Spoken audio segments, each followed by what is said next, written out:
Hello, everyone. Good afternoon, good evening, and good night, depending on where you are and when you are listening to this. So, today we're going to be discussing the legendary, infamous, famous, however you want to describe it, North Sentinel Island, which is the island that some of you may have heard of, where basically speaking, they're completely cut off from the modern world.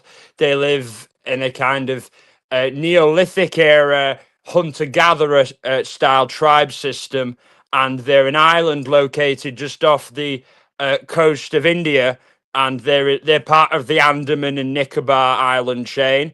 But there are other islanders and other islands close by, but the tribal indigenous people, the Jaroa and the Ongi, who are from islands nearby North Sentinel, they don't get along with the Sentinelese. So it's not like the Sentinels are just that way to white people, or people that don't look like them or they don't recognize. But they're like that with everybody for the most part. Hi Jay, so glad that I always get alerts for you when you're live. I'm leaving in a few for an appointment, but we'll be listening. Oh, that's great, Val. So glad that you could make it and you'll be listening. And I really appreciate you making the effort and always showing up and showing your support. It really helps me do this and helps me, have the confidence and the motivation to keep going. Because as I always say, you are my greatest inspiration for doing this. And I hope your appointment goes well, and let me know how it goes. But yeah, I hope you enjoy the show I've got prepared for you all. So the roots of the North Sentinelese.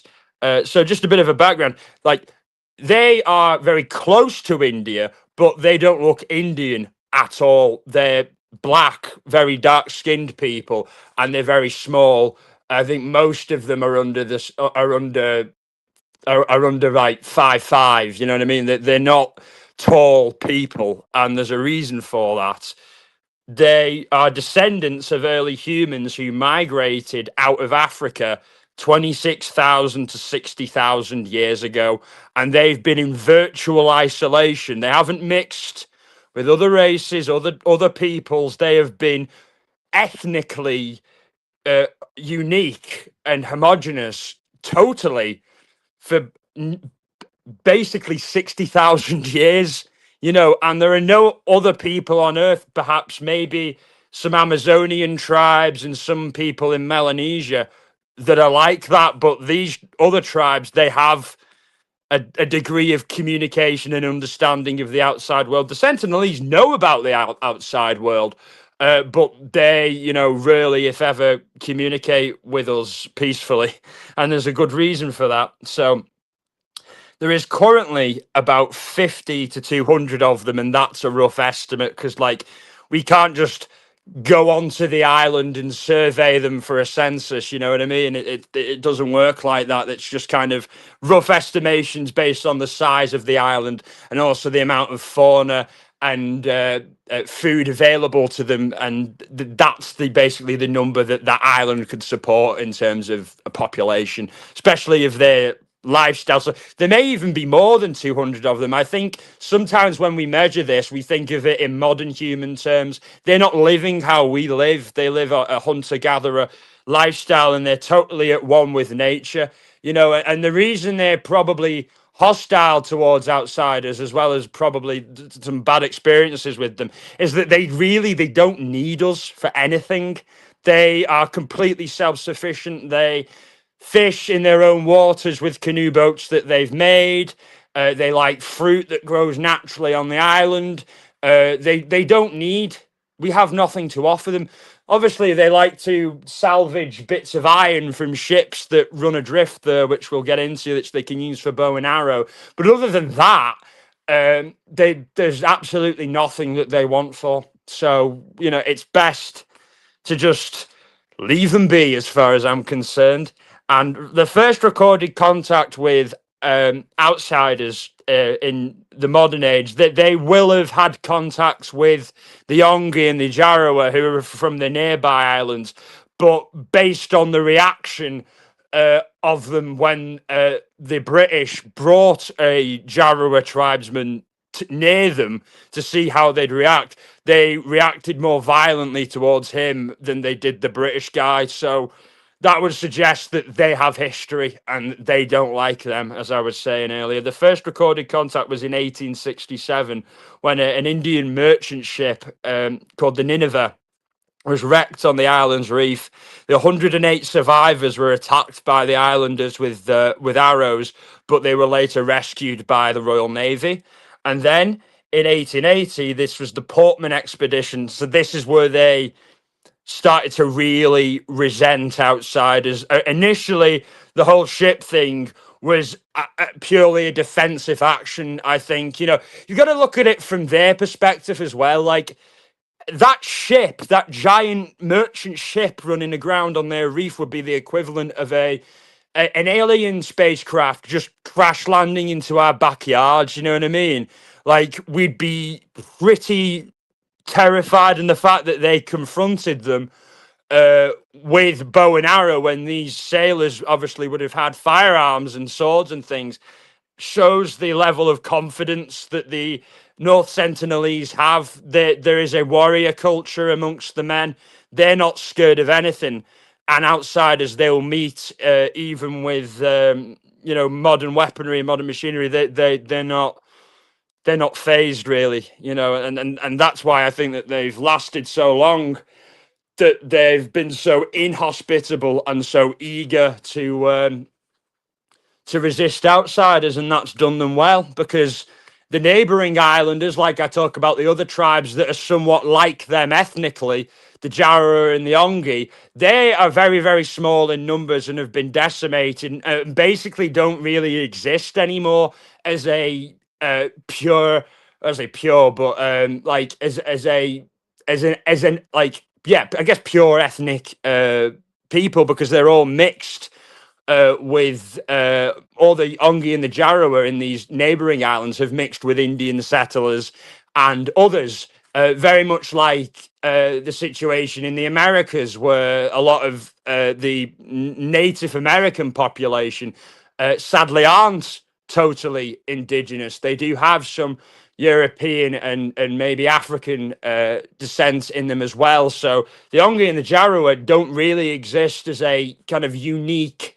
distinct people anymore because of the intermarriages with other races and other nationalities. So they've kind of lost that individuality, whereas the North Sentinelese have completely kept their ancient traditions, their ways, and the Angri and the Jarowa, for the most part, have lost their tribal traditions. You know, they've been quite amalgamated into Indian life and modern India. You know, whereas the North Sentinelese, they're not facing these problems. They're still a people, unified together, still a tribe, still a family, still one people. You know, and they've kept all their traditions, and and it's a shame for these other neighboring islanders who have basically been decimated by colonialism, by outsiders. You know, I think it shows you that the way that the North Sentinelese have been has served them quite well. And I was talking about the Portman expedition and I got sidetracked. But yeah, in 1880, there was the Portman expedition where a British colonial officer called Maurice Vidal Portman kidnapped an elderly couple from the island and 4 children. And then the adults, and then he brought them to the nearby Andaman, to nearby Port Blair, which is on the neighbouring islands in the Nicobar and Andaman chain. So then, as soon as the elderly couple turned up, they died instantly because of, you know, they didn't have any resistance or any immunity to common disease, so they would have died of like the common cold. So it was incredibly reckless of Portman to do, and the kids were returned with gifts after the old people died immediately, to try and I think it may be in his mind make up for the old people dying and maybe give the islanders a bit better impression of them. But you know, it's been suggested that perhaps Portman abused sexually the island children which is a horrific thing, and is, that happened a lot when, Europeans and Arabs and other colonizers in general, when people colonize another person's land, sadly, a byproduct of that is the sexual abuse of their people, you know what I mean, and the abuse in other ways of that, and sadly, it's widely believed that Portman did abuse the children that they kidnapped before sending them back with gifts, and also those kids as well, more than likely, would have brought the pathogens that they may have contracted from being in Port Blair back to the islanders. However, it didn't decimate the population. They weren't wiped out. But that, I believe, is a turning point. I think that from then on, they became even fiercer and even more violently opposed to outsiders, um, especially ones from big ships and coming like that. And I think they took defense of the island a lot more seriously. And I think that they kept closer and kept together and didn't, stray off alone on the island, because they knew the potential for this incident to repeat. So the kids would have come back to the island, told about how the old people died, told about the abuses that was done to them, and then that would have probably more than likely made the Sentinelese Islanders very, very angry with all outsiders, and perhaps the kids brought diseases which led to death, and then with their pagan beliefs, so, outsiders bring evil spirits. They may have even see us, non-Sentinelese, as ghosts or as bad spirits, because a lot of like uncontact, well, not really uncontacted, but isolated tribes, in the Americas and in Africa and in the Pacific, when they first met white people, a lot of them thought we were ghosts. So it's very possible that they think we and other foreigners to them are evil spirits and will, do their utmost to keep us away, because we bring bad luck to them. We bring disease, suffering, trauma, manipulation, exploitation. So they have a very good reason to be the way they are. They are not savages. They have a society that works for them. And in many ways, I think that the way they live is a lot more saner than the way we live. I think the modern world has lost itself within abstraction, and we've overcomplicated our lives. These people, they don't worry about needless crap. They don't worry about what some celebrities said on social media or what's going on with the Kardashians. These people's priorities are basic. They care about getting food, raising their children, teaching their children skills of life that will help them, and keeping their society together. They're not overcomplicated by anything. And in many ways, I think that they're the lucky ones and we're the unlucky ones. A lot of people would find that hard to understand, what with all the advances and everything we have, but what at the cost of that? We've become so divorced from nature and where we come from as a species. No wonder there's so much mental illness and stress and strife in the world, because I think that the modern world is very evil, and I think that the more simple, closer to nature way of life is a lot more innocent and pure. And I think that they've got a decent way of life. And then later on, another, back to their history. In 1896, an escaped convict from Port Blair, which was the capital city of the Andaman Island archipelago, the group of the islands. So Port Blair was the main city, which was a British-made settlement during the colonial days of India. And they used it as a penal colony. And then this convict escaped from Port Blair on a boat and then ran adrift on the island, possibly thinking that it was like uninhabited and that he could set up a new life there. And then he was later found with arrows all through his body, dead, and with his throat slit, with a message not with a message, but I think as a message to any foreigners or any outsiders to keep out, And I think that was a clear, deliberate act of revenge for what happened in 1880 with the kids and the elderly couple getting kidnapped. And also as a message to the outside world to say, stay away, we don't want you. And then, basically it took until 1967 for any more real news to come out of the island that related to interactions with outsiders. It's very likely that during this time many poachers probably turned up at the island, which they still do, although the Indian government do their best to keep them away. Poachers from Malaysia go to the island and try and take timber and take sea cucumber, actually, which can be found near the island's waters. And sea cucumber is used in a lot of Chinese medicine. So, like, these Malayan and Chinese poachers go around there to get the sea cucumber to sell in China for big bucks, because it's like I said, it's used in Chinese medicine and it's highly sought after. So these guys, I would assume when they're going there, they're armed. So they've probably, shot at or maybe even killed islanders during this time. And it has been noted on future expeditions to the island, when the islanders have seen guns, it became clear that they knew that what they were and that they were weapons. And an island man tried to grab for a police officer's gun during a visit to the island to check it out, to check on them. And then he had to be pushed away by the police officer to say don't do that. But I think that was an attempt from the islander to because they have trauma to do with guns, because guns have probably been fired at them by poachers to keep them away from any incursions. But ultimately, I have no sympathy for a poacher getting killed by them, because as far as I see it, North Sentinel Island is its own country, and these people are sovereign from India. India protects them, which I appreciate, and I like that they do that.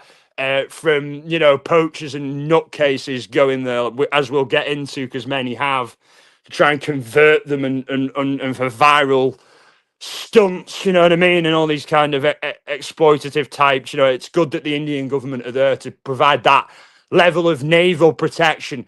But when someone gets on the island, the islanders can pretty much take care of themselves, unless the people are armed, which would be very sad if they were massacred by some armed poacher or something, So but as far as I'm concerned, they're their own country, they're their own people, totally unique, with their own unique language that isn't understood by any of the nearby islanders, with a very unique culture and completely, not comparable to any other people on Earth. Sentinelese, they're their own thing as far as I'm concerned, and anyone goes there is an idiot and is breaking the law and is subject, in my view, to their law, which is, go there and don't respect our feelings, and we'll deal with you, and that's fair enough. That's completely fair enough, because it's their country, it's their island. No one else has ever lived on there other than them for approximately 60,000 years, and it would be a real shame if we didn't have them anymore, because they can provide us, without even going on there, but studying their society and their civilization from afar, from satellite, from helicopter, from distant boats, can provide us with so much insight to early humans, and how we used to behave, and our ancestors, and how our society used to function, and everything like that. I just find it absolutely fascinating. But then it took, after that, convict was left dead, and various poachers. Officially in 1967, T.N. Pandit led the first of many Indian government expeditions to the island. So this was approved by the Indian government, and then they found a village while they visited, which was abandoned, that the islanders had made a village, but they had, they still used it, but the islanders were hiding from the Indian anthropologists who were visiting the island to check it out. They left gifts for them, coconuts and cloth, and then left. You know, there was no interactions. Bizarrely, the islanders didn't confront them uh physically, but I think maybe they were caught off guard. Maybe they were mid ritual, mid ceremony, mid funeral, mid wedding, or whatever, and thought, right, we're not they've already gotten through, let's just hide, and because we don't know their capabilities.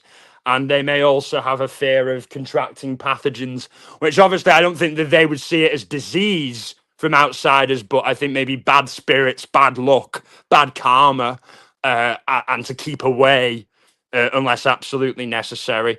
And then in 1974, National Geographic went to the island where they were filming a documentary. And then this time, the islanders did confront them.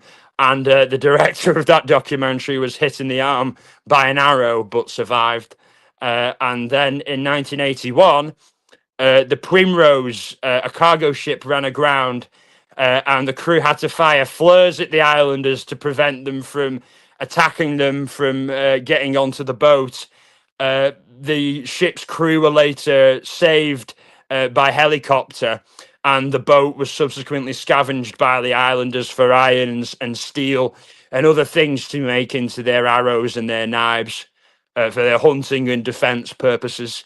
And then in 1991, 10 years later, this is the first peaceful, officially peaceful interaction with the islanders, where Indian anthropologists went back and visited the island and gifted them fruits, cloth to make clothes with, and tools. And the interaction was very, very peaceful and was caught on film. And they kept a distance, however. You know, they were in a boat. The islanders waded through the shallow water and accepted the coconuts happily, smiling, and were seemingly in a jovial, celebratory mood. So they seemed very happy that the outsiders were giving them gifts, but weren't trying to come onto their island. It seemed like they felt their boundaries were being respected and they were being respected. So therefore, they were happy to be friendly and pleasant with the Indian anthropologists. And this was led by Madhumala Chato Padya Chattopadhyay. Sorry, it's an Indian Hindi name, and I don't speak Hindi, so pronunciation butchered, but I tried. But yeah, I think he was a very interesting man. But he later said that it would be best for us to just leave them alone. That we've kind of learned the most that we can learn about them without, you know, being too invasive and potentially putting them at risk by giving them communicable diseases, or, you know, ruining their society with, like, you know, beer and drugs and gambling and all the, you know, all the ills of and currency, money, you know, all the ills of the modern world. You know, they're best left to do their own thing, because unless it was like a situation where they really did need our help for us to come in there and save them from, like, some tsunami situation or something like that, then yeah. Or if they voluntarily came out and, you know, communicated in some way that they would like to, like, you know, interact with us more and come into the modern world, then only then. But it's got to be on their terms. We have no right to impose our will on them just because we're curious about them. You know, we've got to respect these people because they have a right to live their lives and live in their country the way they want to live it and the way they want to govern it. We have no right as outsiders to go and insert and you know, insert ourselves there and try and enforce our will and our morals and our ways onto them. You know, it's their country, as far as I'm concerned. And then this during the visit from the anthropologists, which was peaceful and was going well, it nearly went bad because a Sentinelese man got his aimed an arrow at one of the men, but then a Sentinelese woman seemingly berated the Sentinelese man for raising his bow and arrow to the Indian anthropologists when they were being friendly, and scolded him for it. And then symbolically, the man took his bow and arrow and buried it in the ground to say, "Look, I'm of no threat to you.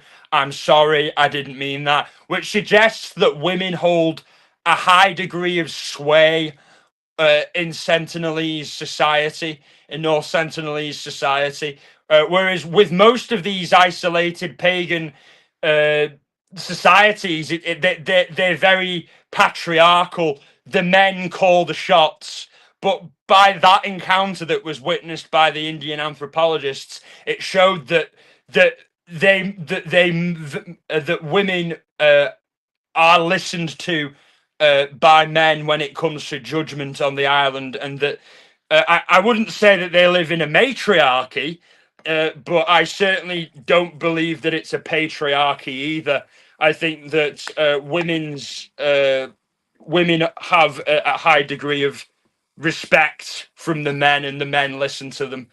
And that is to me quite interesting, because as I noted, it's pretty rare for these isolated tribes to not be like massively patriarchal, where the women are not, that their wills are not taken into account. It's the will of the man folk. And then in 1997, um, the Indian government, on the advice of the anthropologist who led the last and the first peaceful official visit to the island, decided to ban all future visits through penalty of imprisonment to the island, to safeguard the island from catching the islanders from catching communicable diseases, and to save them from the exploitation of potential poachers and others.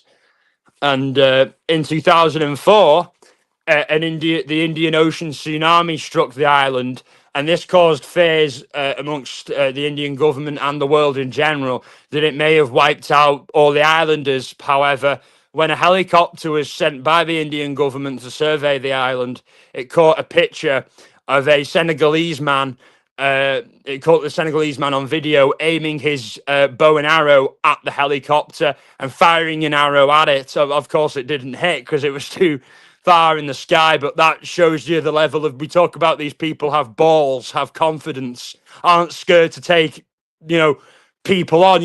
That's the same as us, seeing an alien spaceship in the sky and taking out a pistol and just firing up at it.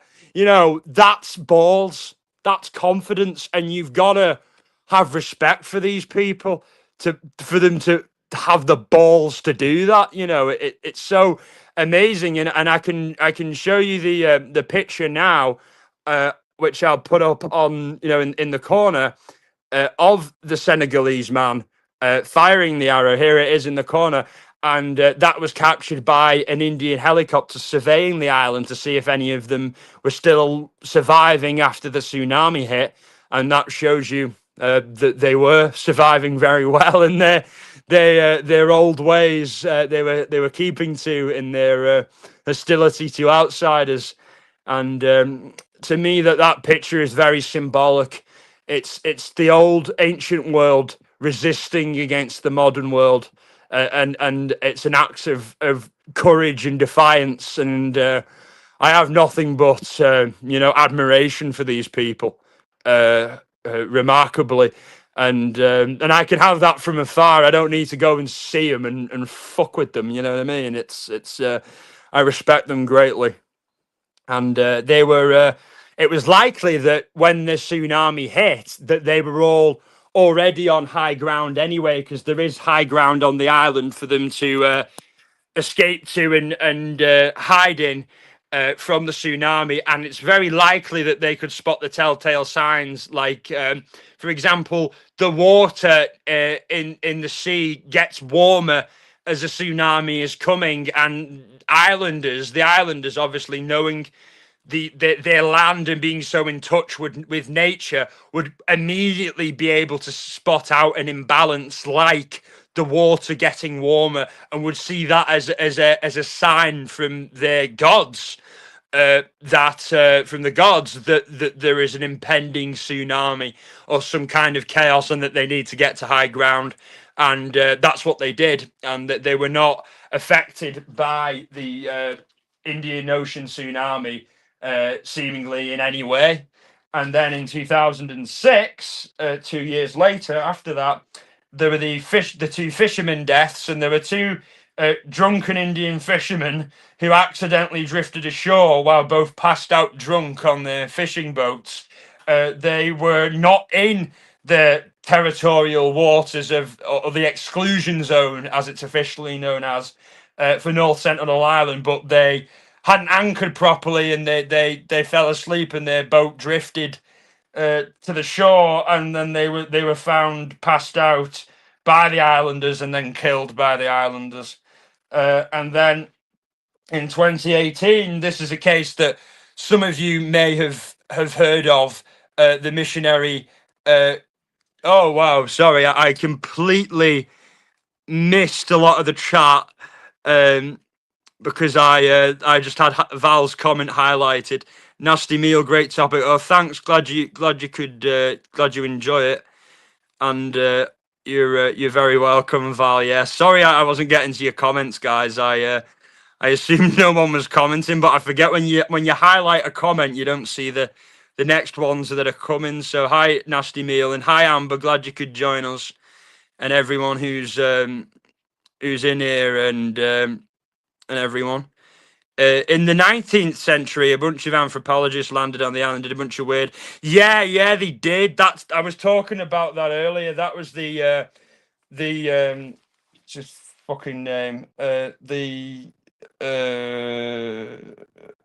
what's his name? Yeah, I'll go back to the notes of the guy. Oh yeah, Portman, the Portman expedition. Yeah, and he was the one who possibly abused the kids who he kidnapped, and was obsessed with measuring the penises of the island men from nearby islands, not the Sentinelese. But yeah, this guy was a weird motherfucker, to put it bluntly, and it's pretty normal and to understand why that contributed to their fear and hesitation to even engage with outsiders in any way. So yeah, that's some real trauma, and yeah, I'm glad I'm glad some people are familiar with that, and who are watching. But yeah, 2018 Christian missionary John Che bribed two Indian fishermen to take him like near the island, but not in the exclusion zone, and then he got a collapsible raft that he'd brought with him, and then went to the island on his own, and he kept a diary, a journal of his experiences trying to convert the islanders to Christianity.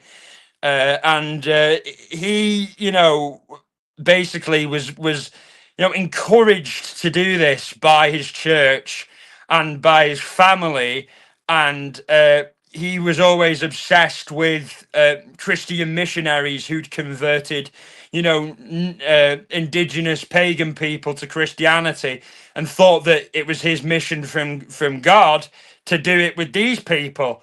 And he said that he initially tried to speak to them in a South African language, which to me is absolutely, moronic as to why he would even try that, when these people left Africa 60,000 years ago, and they didn't even come from Southern Africa.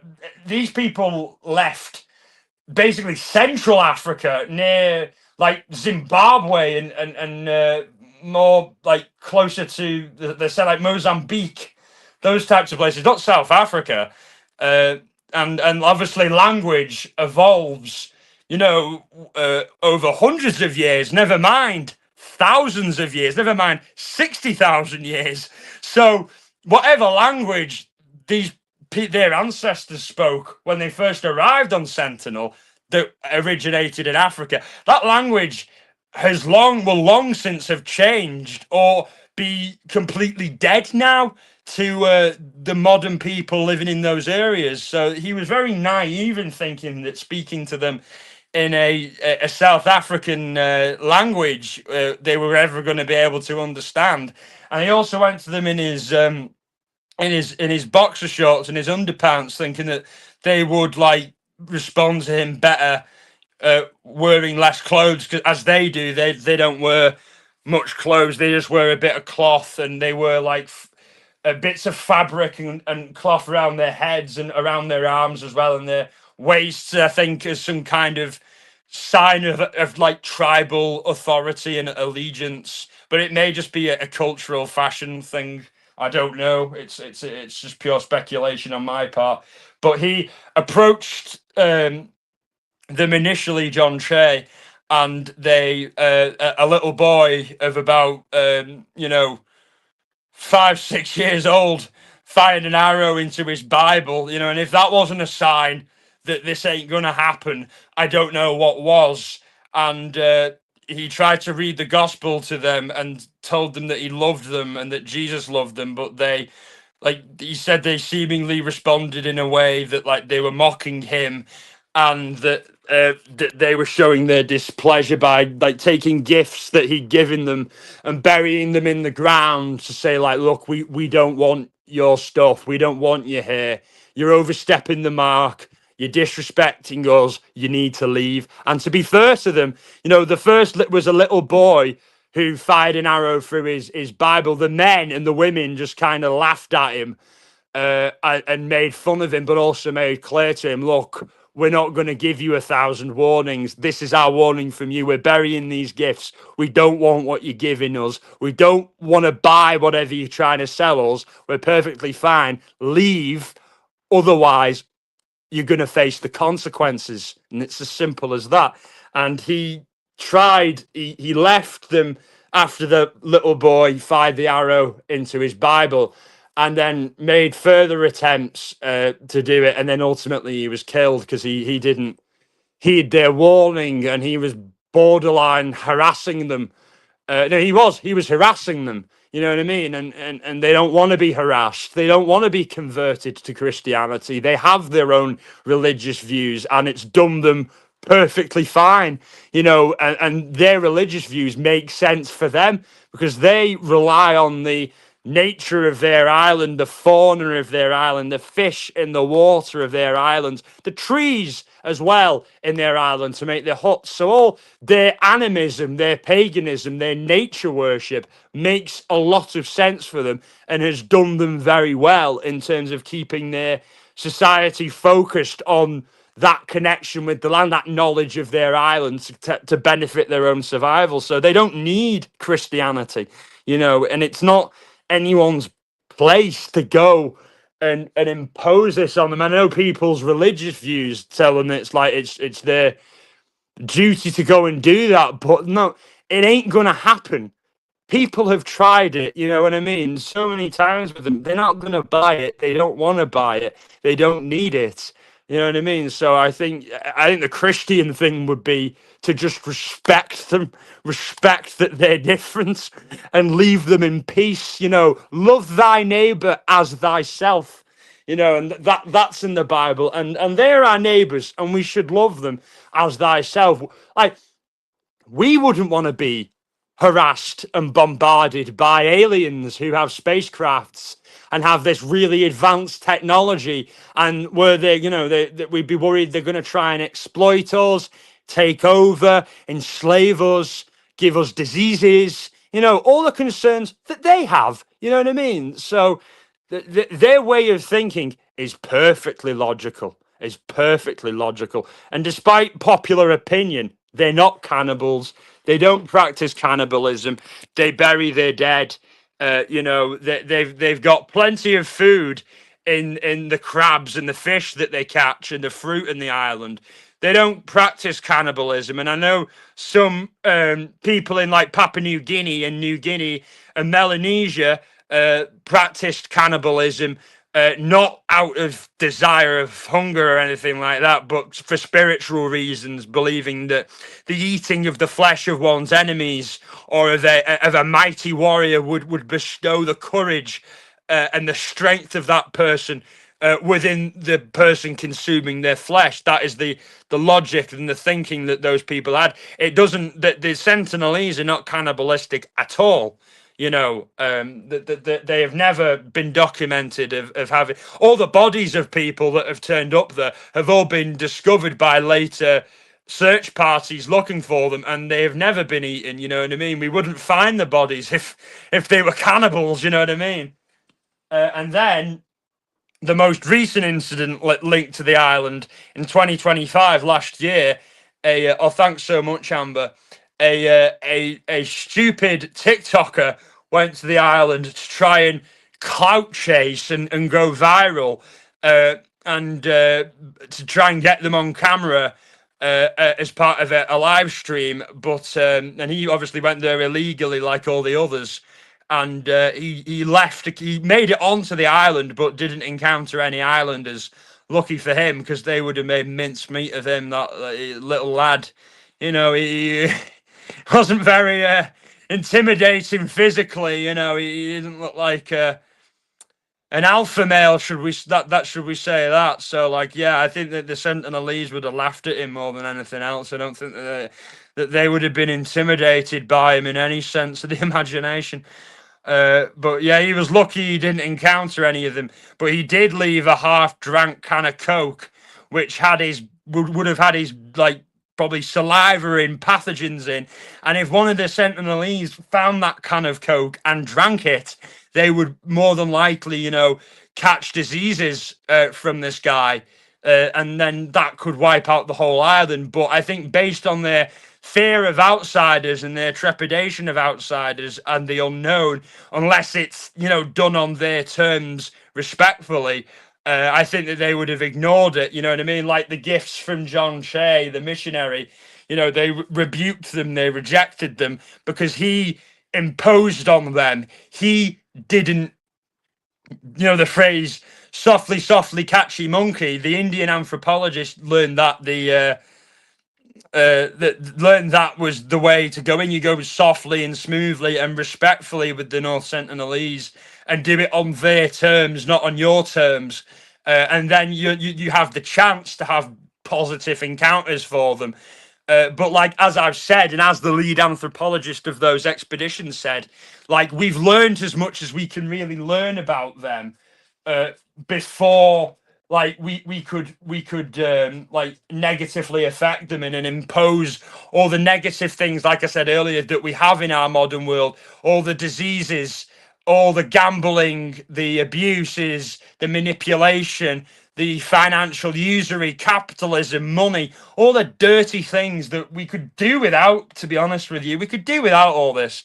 And it would be better for everyone's mental health, I think, to, and in the modern world, be closer to nature, live more simple lives that are built around survival rather than excess, and focus on that. I think, you know, I think an idle mind is a devil's plaything, and I think that that's why there's so much, you know, mental health issues in the Western world, because we have such easy lives. We get bored, and then the mind, you know, it plays tricks on you, and it can become your own worst enemy. But with these people, these Sentinelese Islanders, they don't deal with depression, anxiety, or any of those things. They probably deal with anxiety about outsiders, but with good reason.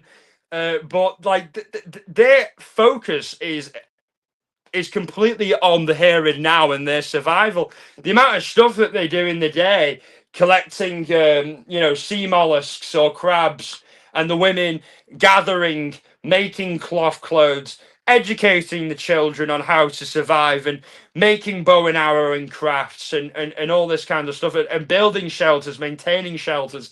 You know, that'll keep them busy all day. They don't have time to dwell on things, you know, and they do have, as a society, a very close community spirit. They're all related, of course. They're all descendants of the Africans that arrived there 60,000 years ago. So they're a tribe, they're family, they're all related, and they live communally in the village that they built. They live in huts communally. People don't have their own individual houses. They all live as one big family, and that strength is the strength they have is the unity and the love that they have from each other with each other, and that serves them well.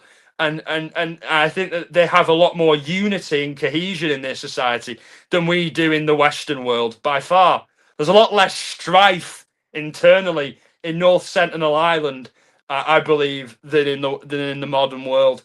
Um, and like more into their beliefs, like they have a deep like closeness with nature, and it's possible that they do practice a form of human sacrifice. However, I believe it would probably be voluntary. You know, even in European pagan days, it was often for pagan priests when they got older to volunteer themselves for sacrifice, to guarantee themselves a great afterlife, and also to guarantee the people of their tribe, of their community, a good harvest, and to keep evil spirits and bad things away. So they may very well practice a form of human sacrifice, because they do have rituals that they practice to honor the gods and the spirits of their ancestors and of nature. It's been theorized and viewed that their religious views are a mix of animism, which is worship of nature, worship of plants and fauna and trees and animals, but with a combination of ancestor worship as well. But that they probably more than likely believe in that these animals are manifestations of their gods, you know, and that the spirits and the winds and the rain and the sea are all the elements are representations, characteristics, avatars of the gods, you know, and that's how they would view these things. Because we can, what's bizarre is that, you know, before Christianity, before Islam, before Judaism, we were all pagan in this world. Obviously, that we had different types of paganism, and we all had our own kind of unique kind of brand of it. But there are fundamentals that are consistent through all pagan societies, and that is an ancestor worship. That is a closeness with nature, and a degree of human sacrifice as well. So it's not been confirmed, but it's very likely that they do practice a form of human sacrifice. But I don't believe that it's done in punishment. That that people volunteer themselves to do it. To you know, as they're getting older, to, like I said earlier, in Europe, as we used to do, our ancestors did. Pagan priests would volunteer themselves up to gain a good chance of getting a great afterlife, and as I said, providing a good harvest for the tribe, for the community. And it's they do bury their dead. However, it's been noted by visitors to the island, anthropologists, that some bodies are left near trees, or buried near trees, or buried with leaves on top of leaves near trees, and it's possible that those people buried near trees are either uh, like priests. They're priests on the island who had, you know, self-sacrificed or been sacrificed, you know, under their own accord. And this is a way to tribute them, and as an offering to their gods, which they would see represented in trees and in other forms of nature, because they're animists. They have animistic beliefs, as we all did back in the day. You know, it's crazy that, you know, and to me, the reason I am pagan is because it's what, in my view, comes naturally to us all. And you know, you get all these isolated people have such commonalities in their practices, however they've never met. And to me, that gives to me that this is instinct, this is normal, and this is the way it is, you know what I mean? And so I see them as you know, being very, very close in you know, obviously religious views in the respects of, you know, being wanting to be close to nature and having a balance with nature and animals, and harmony, and also a very close community and tribal bond, you know what I mean? Like I envy that, and I respect that, you know, because I have tribal heritage, as we all do, but you know, I'm of Scottish and Irish heritage, so I can trace my clan roots back based on my familial surnames on my father's and my mother's sides.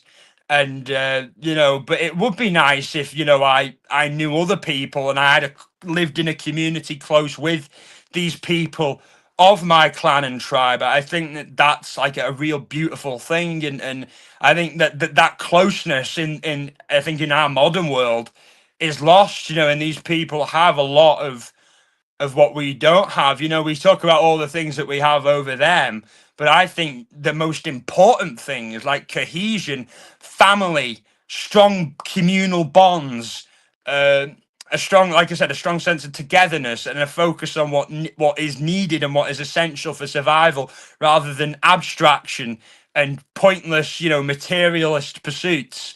I think these people are a very pure mind, and I greatly respect them for it. And they often burn their dead before burial as well.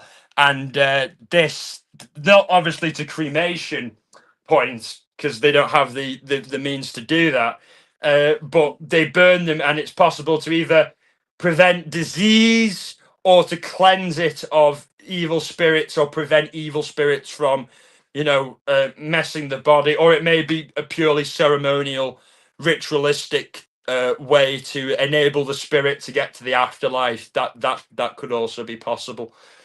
And the trees, as I've mentioned earlier, hold a great significance for the Sentinelese. They respect them greatly. So that explains a lot why Malayan or Chinese poachers trying to take the trees, or the Chinese the sea cucumbers would be met with a level of hostility, because these things are sacred to the Sentinelese, and part of their religious views. They believe that the essence of the gods are in these things of nature. And births, deaths, and funerals and marriages are all collectively celebrated or marked on the island with rituals, and the rituals involve all islanders. All of the islanders get involved. There's no lone wolves on North Sentinel Island.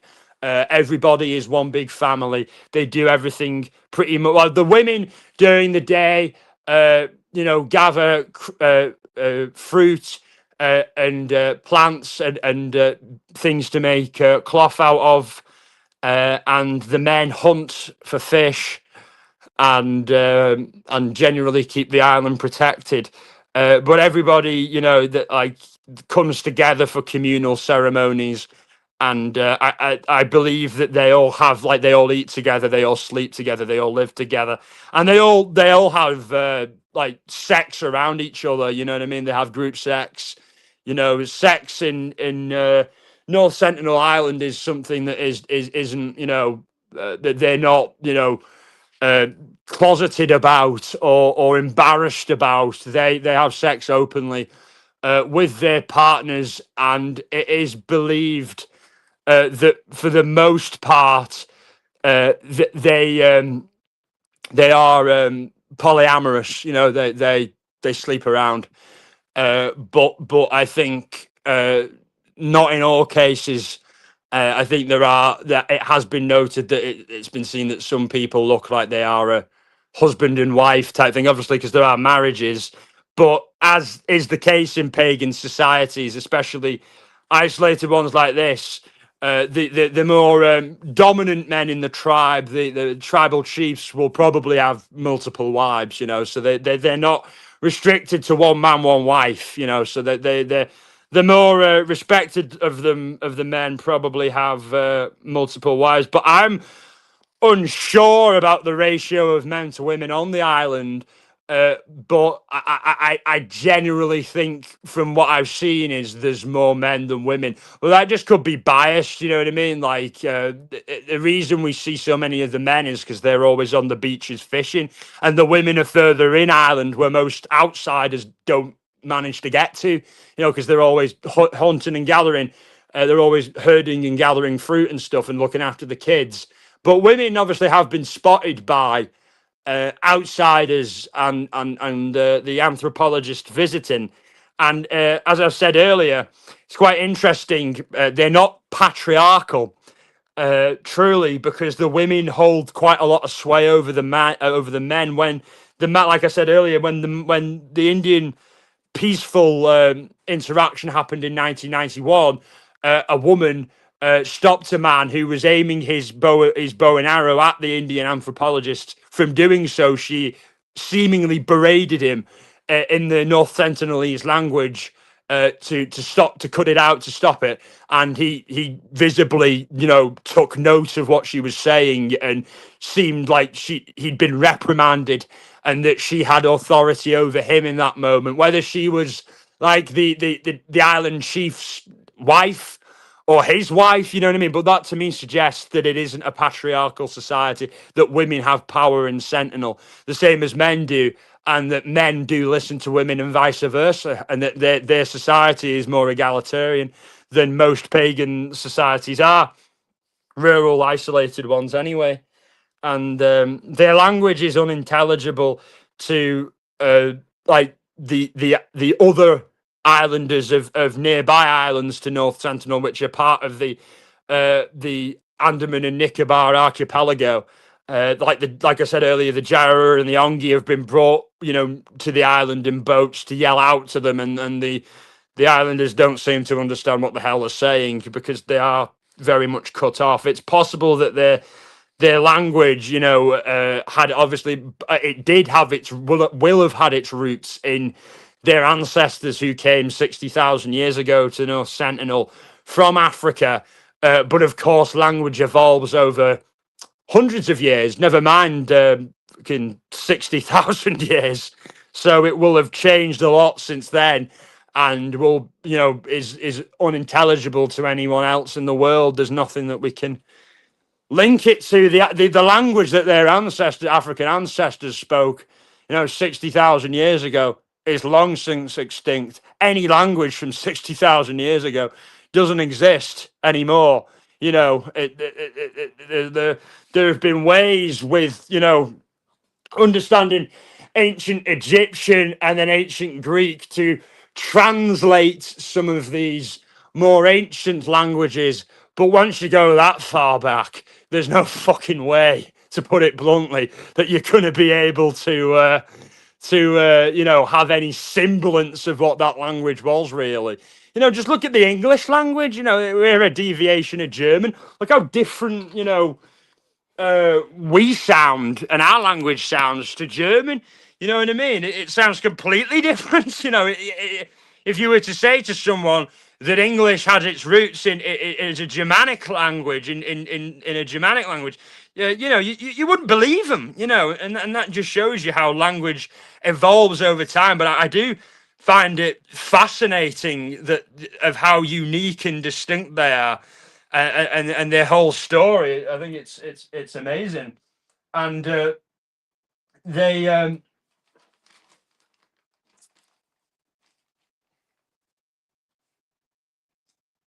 the women in the island. I was just getting to my notes. The women on the island often have been seen by outsiders to slap their thighs when around the men, and that could either be just some kind of cultural thing, like a type of dance, or it could be a form of like a mating call to say to the menfolk, look, come and come and mate with us, type of thing.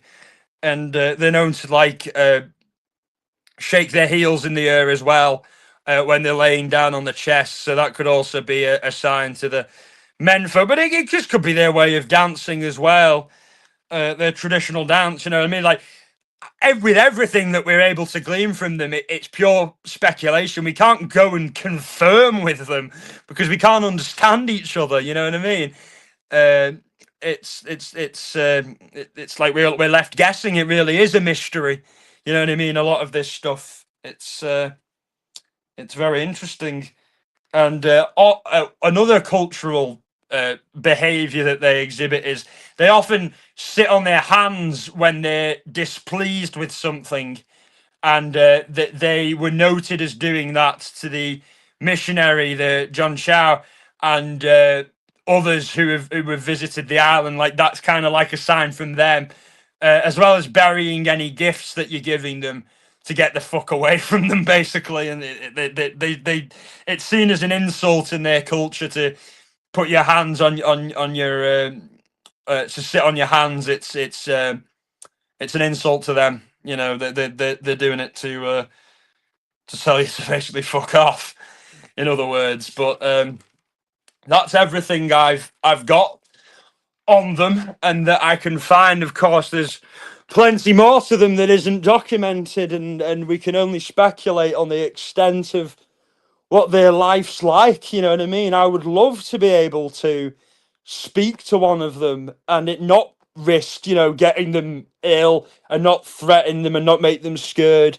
You know what I mean? And but like we can't, you know what I mean? Like there's too much of a risk. We could pass on communicable diseases to them. But hypothetically, if there was a way we could just sit down and chat to them and understand about everything and what they think of the world and what they think of us and how they think everything works and like how were they like what their view is of their truth. Like obviously we know about their animism and their paganism, but like in detail, like what does their religious practices entail in detail? What is their creation origin story for the world, if they have one? Do they have, do they write things down? But it's they've they obviously they make carvings of their to create weapons, but they've never been noted as like making any kind of rock carvings like other indigenous isolated people would do. So but they have their language that's, as I said, completely unique, and everything about them I think is just fascinating. But I think it's a lesson to us. You think like, oh, like why are they so violent, hostile to us? Like I keep saying, it's the same as if a UFO landed in our yard. What are we gonna? Some people would be very excited and happy to see them, but I think 99% of people would be a little anxious and trepidatious and fearful of what the aliens may want to do and what their intentions are. And that's exactly why why these Sentinelese are the way they are. And it seems like, their society's flourishing. They're keeping the numbers up on their island. There's no large population decline. And they're surviving in isolation from us for the most part, and they're doing it well, and they don't need us. So on that note, love thy neighbor as thyself would be the message of this, and I think that's poignant because, and I'm saying that to any would be Christian, that would try and go there, or any other religious person to try and convert them, because we should. I think what love thy neighbor as thyself means is to respect others as you respect yourself. And I keep saying, like, the whole alien spacecraft scenario, how would we feel? So yeah, these people deserve respect and deserve to be able to live out their lives in their own country the way they see fit. And thank you everyone for listening, for commenting, for liking, and for engaging in this. I know it's not true crime, but I want to broaden my horizons on this channel. I like talking about interesting things. And later on in the week, maybe on Friday, I'll be doing a live about the Regency Hotel shooting, which is true crime, which was at a boxing weigh-in in Dublin in 20, no, I nearly said 1916. In 2016, there was a boxing weigh-in where the promotion was owned by the Kinahan crime family, and obviously the Kinahans are a very well-known Irish crime family, and they're in a feud with the Hutches, who are also another well-known family, and that shooting was as a result of that feud. And I'll get into detail about that, where men dressed as like basically Irish SWAT went in the building with AK-47, with the Romanian variant of the AK-47, so an AKM, and with a wooden handle on the end of it, in mid barrel. which makes it the Romanian variant of the AK. They stormed the hotel, the Regency Hotel in Dublin, and opened fire and killed people linked to the obviously to the Kinahan family. But weren't able to get their intended target, Daniel Kinahan, who was able to escape via a window, jumping out of a window. So we'll be covering that, and that's true crime, and I hope that gets everybody hyped and excited. And then later on in the week, over the weekend, so probably Sunday, I'll cover the life story of Ed Gein, and hopefully, maybe if Val isn't too busy and she feels able to, she can join us on panel for a discussion about Ed Gein, because I know she's done a lot of research. And Amber, if you're free, or anyone else is more than welcome to come up when we discuss Ed Gein, because that's going to be a whole a deep dive and big topic, and a long live to cover because there's so much. But thank you everybody for sticking with us and enjoying the live and interacting so much. In case I don't see you, good afternoon, good evening, good night, and long live North Sentinel Island.